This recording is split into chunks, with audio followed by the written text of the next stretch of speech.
अपनी इंद्रियों पर नियंत्रण रखो, इन इंद्रियों को जीतना सीखो। अच्छा, एक प्रश्न हम आपसे करें, आप लोगों के बड़ी बड़ी फैक्ट्री हैं, बड़े बड़े ऑफिसेस हैं, तो एक बात बताओ, आपके अनुसार एम्प्लॉय चलते हैं कि एम्प्लॉय के अनुसार आप चलेंगे? ना ना ना, रॉन्ग रॉन्ग। एक बात याद रखिए, इंजन के अनुसार डिब्बे चलेंगे कि डिब्बे के अनुसार इंजन चलेगा? सूत्र समझिए। एक बॉस होता है जिसके नीचे कई एम्प्लॉइज हैं, डिस्कशन कर सकता है, निर्णय बॉस का ही होगा, एम्प्लॉय का निर्णय नहीं होगा। और उस एम्प्लॉय बॉस के उस निर्णय को सब एम्प्लॉइज को मानना पड़ेगा। और कल को एम्प्लॉय बोलने लग जाए, सुनो हमारे हिसाब से चलोगे तो काम चलेगा, तो बॉस क्या कहेगा? गेट आउट, जाओ। लेकिन अगर बॉस कह दे हमारे हिसाब से चलना पड़ेगा, तो एम्प्लॉय नहीं कह सकता गेट आउट।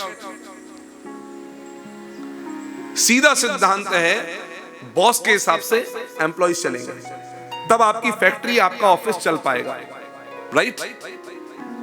अच्छा, अब एक बात बताइए, हमारे इस शरीर में एम्प्लॉइज कौन है? हमारे इस शरीर में एम्प्लॉइज कौन है? नेत्र, आंख आपकी है कि आप आंख के हैं?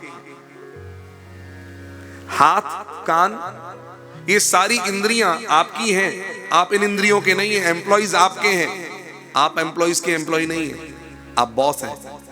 तो इन इंद्रियों के स्वामी हैं आप खुद, इंद्रियां आपके एम्प्लॉय। अब एक बात बताओ, ये इंद्रियों के हिसाब से अगर हम चलने लग जाएं, आंख कहे इनको देखेंगे, त्वचा कहे इनका स्पर्श करेंगे, और बॉस इनके अनुसार चलने लग जाए, तो पतन हो जाएगा नहीं हो जाएगा? तो एक ही काम करना है, अपने अनुसार इन इंद्रियों को चलाओ। तो कहा ये कैसे चलेंगी? तो बोले इन यूनियन का लीडर होता है ना, तो इन इंद्रियों का एक लीडर है, यूनियन लीडर, उसका नाम है मन। मजे की बात यह है कि मन सब काम कर सकता है, इसलिए तो यूनियन लीडर बना है। कोई बोलता है आपने सुना? हाँ सुना। कैसे सुना? मन से सुना। कभी कभी किसी पर गुस्सा आए और सामने बोल ना सके, बोले भड़ास निकाल दी, तो बोले क्यों नहीं? मन से जितना था निकाल दिया, सामने नहीं बोला, मन से। मन सुन भी सकता है, मन कह भी सकता है, मन सारे काम कर सकता है, मन महसूस भी कर सकता है। मन यूनियन लीडर है।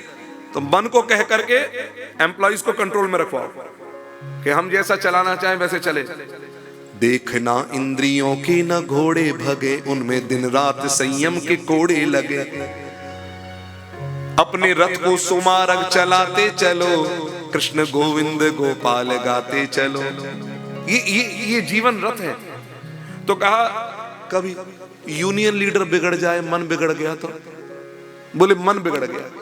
मन बिगड़ गया तो क्या मन नहीं बिगड़ेगा? बोले कैसे? मन ज्यादा करे तो इसको एक काम करो, इसकी सैलरी बंद कर दो। मन की सैलरी बंद करो। मन की सैलरी क्या है? मन में आई हुई मनमानियों को पूरा कर देना, उसकी सैलरी है। मैं चाहे ये करूं, मैं चाहे वो करूं, मेरी मर्जी। मन में आई हुई सैलरी को, उसको मनमानी पूरी कर देना, सैलरी हो गई। तो क्या सैलरी देने वाला कौन है? बोले बुद्धि। बुद्धि मुनि में है। डायरेक्ट जो कंपनी का मालिक होता है वो सबको सैलरी नहीं देता है, सैलरी देने वाला दूसरा व्यक्ति है, उसको अथॉरिटी देता है तुम्हें सैलरी देनी है। तो बुद्धि इज अ मुनि जो सैलरी देगी। बुद्धि से कह दो ज्यादा मनमानी करे तो सैलरी बंद करो। तो कहा आजकल वैसे ही एम्प्लॉइज नहीं मिलते हैं। चला गया तो मन, अरे चिंता फिक्र नक्को बाबा, ये मन कहीं जाने वाला नहीं है। क्यों? जैसे एक समुद्र के ऊपर जहाज पर बैठा हुआ पक्षी उड़ करके जाएगा, लौट के जहाज पर ही आएगा, उसको कहीं किनारा नहीं मिल रहा है। इसी बात को सूरदास कह रहे हैं, मेरो मन अनंत कहां सुख पावे, जैसे उड़े जहाज को पंछी पुनी जहाज पे आवे। मेरो मन अनक कहाँ सुख पावे। लौट के यहीं आना पड़ेगा। तो मन कहीं जा नहीं सकता। कब बुद्धि बिगड़ जाए तो, कभी बुद्धि भी तो बिगड़ सकती है। तो कब बुद्धि बिगड़ जाए तब क्या करे? बोले बुद्धि बिगड़े नहीं, इसके लिए अंकुश रखो उस पर। किसका अंकुश रखो? विवेक का। विवेक का अंकुश रखो बुद्धि पर। तो कहा विवेक कहां मिलेगा? कौन सी जगह मिलेगा? जिससे हमारा, जैसे तबला होता है ना, तबला, तबले को भी टाइट किया जाता है, ठोका जाता है, पीटा जाता है, तब इसकी खाल टाइट रहती है। अच्छा, कुछ लोग होते हैं जो हवा भरने से बचते हैं, जैसे हारमोनियम हवा भरने से बचता है।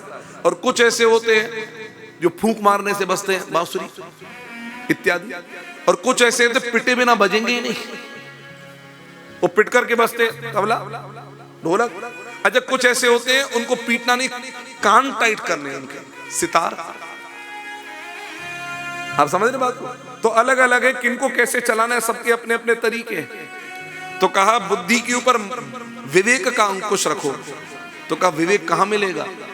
तो गोस्वामी जी कह रहे हैं, बिनु सत्संग विवेक न होई,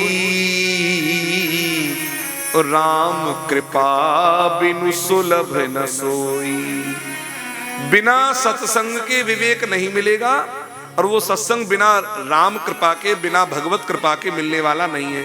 तो कहा अब एक बार सत्संग मिल गया, ये भागवत भी तो सत्संग ही एक तरह का, मिल गया सत्संग, उसके बाद तो विवेक मिल गया, बिल्कुल मिल गया विवेक। तो कहा विवेक हमेशा रहेगा। आप एक बार बताओ, मोबाइल को एक बार आप चार्ज कर लेते हो, वो मोबाइल के हमेशा चार्ज रहता है?